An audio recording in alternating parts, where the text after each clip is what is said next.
IPA Indian pharmaceutical association Bengal শাখার বার্ষিক সম্মেলন 14 এবং 15 মার্চ 2026 তারিখে IIT Kharagpur research park, new town, কলকাতায় অনুষ্ঠিত হবে।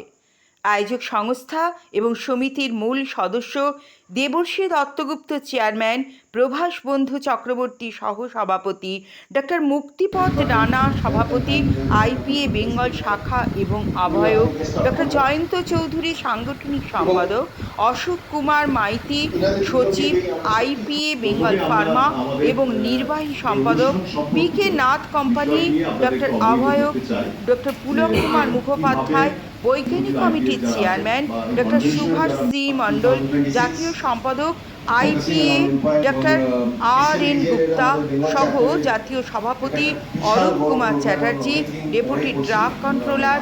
11 মার্চ 2026 কলকাতা প্রেস ক্লাব প্রাঙ্গণে মিডিয়াকে ব্রিফ করেন।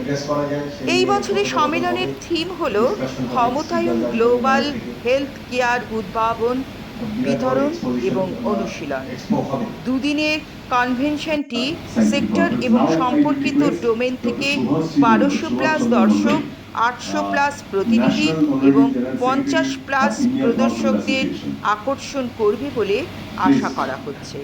এই রকম আরও অনেক সামাজিক চিত্রধারণ দেখার জন্য YouTube channel news Purbatara TV চ্যানেলটি সাবস্ক্রাইব, কমেন্ট, শেয়ার, লাইক দিয়ে পাশে থাকবেন। আমরা গভর্নমেন্টকে অ্যাডভাইস দিয়ে থাকি in terms of framing rules and regulation of drugs and pharmaceuticals and health care. আমরা নানা রকম প্রোগ্রাম সারা বছর ধরে করি টু আপডেট। আপনারা জানেন daily day to day there are lot of development in the pharmaceutical and health care.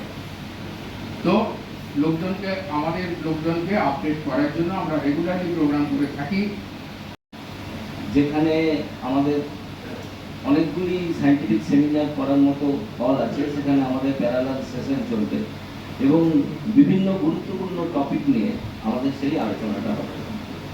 আমরা চেষ্টা করছি ওয়েস্ট বেঙ্গলের ফার্মা ইন্ডাস্ট্রিকে রেজুভিনেট করার জন্য। আমরা খুব ফরচুনেট যে drug control general of India এখানে আসছেন। আমাদের স্টেট গভর্নমেন্টের প্রিন্সিপাল সেক্রেটারি তিনি ওই অনুষ্ঠানে আসবেন। আমাদের এখানে ইস্টার্ন জোনের যারা সেন্ট্রাল গভর্নমেন্টের ড্রাগ কন্ট্রোল রেগুলেটরি ডিপার্টমেন্টে আছেন, তারাও আমাদের এখানে যে যে ইন্ডাস্ট্রিগুলো আছে সেখানে তারা আর জন্য উন্নত মানের ওষুধগুলো প্রস্তুত করতে পারেন, সেই জন্য তারা সর্বতভাবে সহযোগিতা করছেন। সেখানে সেই দিন আলোচনা হবে, সেখানে সবাই ইন্টারাক্ট করবে এবং তার থেকে সবাই উপকৃত হবে, ইন্ডাস্ট্রি উপকৃত হবে, সাধারণ মানুষ উপকৃত হবে। একাডেমিক ইনস্টিটিউট থেকে যারা থাকবে, রিসার্চ পার্টিসিপেন্ট বা যারা রিসার্চার বা যারা টিচার্স যারা থাকবেন তারাও উপকৃত হবেন। আমাদের যিনি সংস্থার হেড ড্রাগস কন্ট্রোল ইন্ডিয়া, উনি সম্মতি দিয়েছেন আসার জন্য।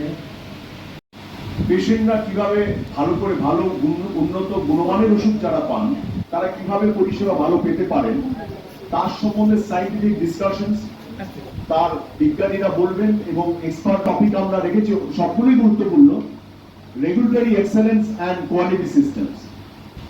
আমরা জানি ওষুধের গুণমান নিয়ে সাধারণ মানুষের মনে বিভিন্ন রকমের কোশ্চেন্স আছে, কোয়েরিজ আছে। So how to assess, how to prevent this menace of spurious and adulterated drugs, সেটা আমরা চাই যে এই এক্সপার্টরা তাদের মূল্যবান বক্তব্য রাখবেন। মেন লেকচার সেখানে থাকবে। তাছাড়া আরও 4খানা বলে প্যারালাল সেশন বলতে থাকবে।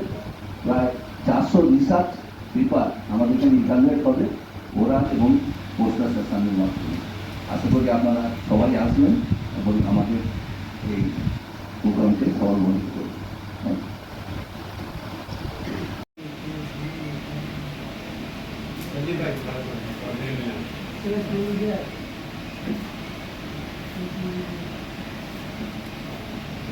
ছোট কালচারাল প্রোগ্রাম, দেন তারপর 7টা থেকে ডিনারে শেষ হবে। আমি আপনারা যদি ডিটেলস জানতে চান, আমি কয়েকটা টপিক কারা স্পিকার আছে আমি বলতে পারি যদি আপনাদের সময় থাকে।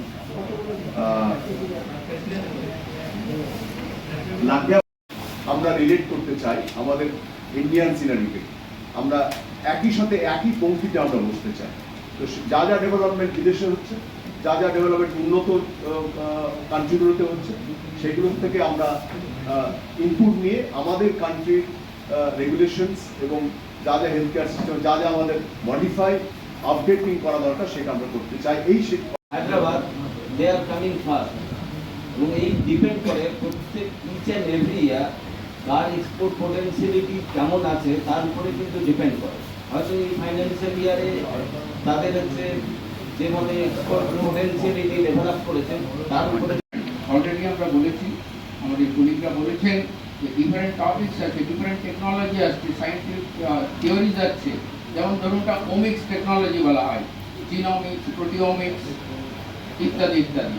এই নেগলেক্টেড ডিজিজ আছে, খুব অল্প মানুষের মধ্যে হয়। আপনি যেটা বলছেন সেটা হচ্ছে মাসকুলার ডিস্ট্রফির ওষুধ, তাই তো? তো এই ওষুধটা বিদেশে আবিষ্কার হয়েছে, 16 কোটি টাকা দাম আছে, কিন্তু আমাদের দেশ কতগুলো মেজার্স নিয়েছে। প্রাথমিকভাবে আমাদের দেশ ওটা তো এখনো করে উঠতে পারেনি। সেই জন্য কি করা হয়েছে, customs duty drug, anti-HIV, anti-retroviral drug, anti-TB drug, anti-retroviral যেগুলো anti-HIV এই ধরনের ড্রাগ, ভ্যাকসিনের ওয়ার্ল্ডে যত ভ্যাকসিন কনজিউম হয় তার মোর দ্যান 60% ভ্যাকসিন ইন্ডিয়া তৈরি করে এবং এক্সপোর্ট করে। স্টেট এবং সেন্ট্রালের যারা কর্ণধাররা আছে এবং যে পুরো মেশিনারি আছে তারা এনশোর করে যে সেই আইন মেনে যাতে ফার্মাসিউটিক্যাল ইন্ডাস্ট্রি সেই ওষুধগুলো তৈরি করে। এবং আমরা যখন ইন্ডাস্ট্রি থেকে ওষুধ তৈরি করি আমাদের পিরিয়ডিক ইন্সপেকশন হয়, আমাদের সারপ্রাইজ ইন্সপেকশন পর্যন্ত হয়। খালি তাই নয়, বাজারে যে ওষুধগুলো চলে যায় তারও কিন্তু ইন্সপেকশন হয় at the ground level by drug inspector. কিন্তু এনশোর করবো কীভাবে?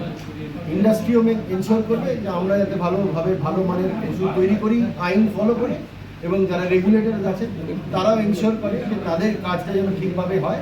তারা যেন মার্কেটে গিয়ে ওষুধ টেস্ট করে, তারা ফার্মাসিউটিক্যাল ইন্ডাস্ট্রিতে গিয়ে তারা ইন্সপেকশন করে, সেই